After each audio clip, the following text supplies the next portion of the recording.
Happening, everybody? Jeff Lightsy Jr. at the Black Boss Channel. Thank you guys for the continued support. Continue to like, share, subscribe, and a notification bell because we upload every single day.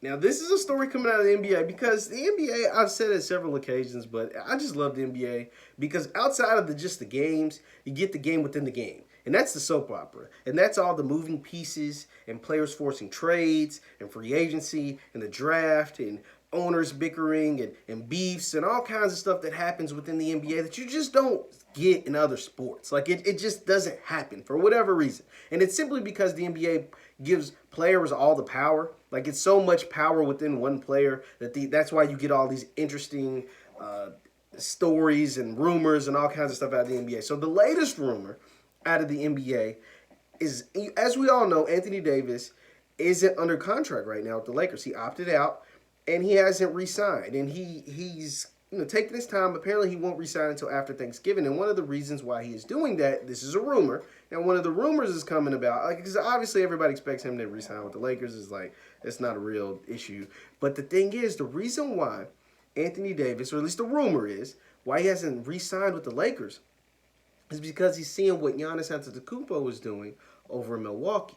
And he wants to watch Giannis's moves with Milwaukee and see if Giannis is going to sign that Supermax or not. Because if he doesn't, if Giannis just plays out the year with no contract for next year, AD, LeBron, Clutch Sports, the Lakers are looking to persuade Giannis into joining the Lakers next offseason.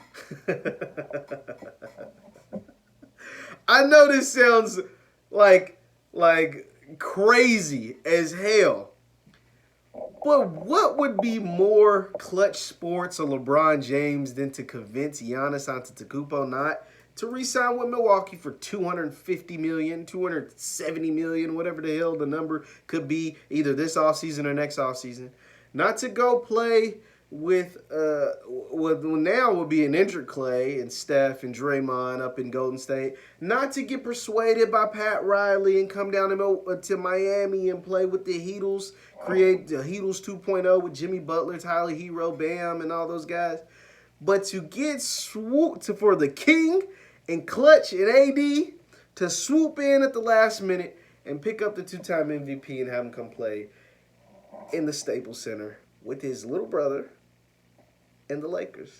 And this don't sound real, right? Like, even from a basketball perspective, AD is a 4 and Giannis is a 4, and neither one of them have great handles. Giannis is getting better at shooting. AD can shoot a little bit and make some pretty clutch shots, as we've seen. So basketball fit, you would have to stick some square pegs in round holes, but when you get a collection of talent like a Giannis and an AD and a LeBron on the same team, you make stuff like that work. Like, it don't matter. You just make it work. This would be like classic LeBron. And this would further cement Rob Pelinka as one of the better general managers in the NBA. We've seen what Rob Pelinka's been able to do since he took over, since he joined the Lakers staff and essentially took over and ran Magic out the door. I mean, the way he did it was snaky, really slick and really snaky, but it's worked. I mean, he went out and got Trez and Dennis Schroeder and Wes Matthews, replaced Avery Bradley Rondo, and got rid of JaVale McGee's contract. So we made that work. You re-signed KCP, you re-signed Markieff Morris. So that team, you got your championship team and you upgraded the talent. And now, if you're able to pull this off, because you need some help from Rich Paul. You need some help from AD. You need some help from LeBron. Like that, Rob Pelinka couldn't pull this off on his own. But if somehow, some way, they were able to pull this off, you talk about player empowerment. You talk about power agents, power moves. I mean, LeBron James would be having Rob Pelinka, Jeannie Buss, and the Lakers organization. Him and Rich Paul would be having them eating out of the palm of his hand. If they were able to deliver Giannis, if they were able to construct AD's contract to where you can grab Giannis Antetokounmpo, one of the most talented players in the league, kiss the ring.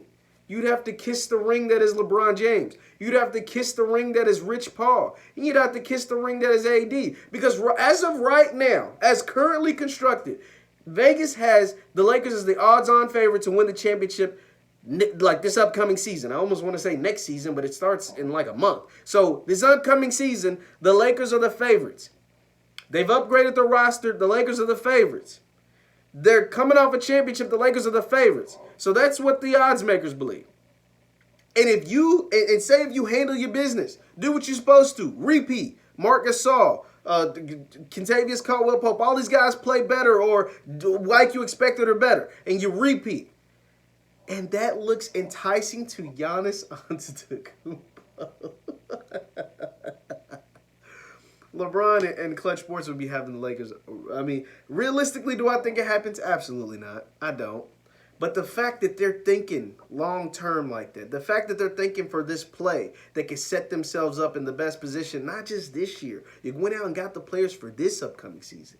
But for the years to come, it's a power move. It's amazing. It's amazing to watch. And that's why the NBA is the best soap opera in sports. Let me know your thoughts in the comments down below. Once again, I'm Jeff Lightsy Jr. with the Black Boss Channel. Be sure to hit the like, share, subscribe, and the notification bell. And I'll see you next time.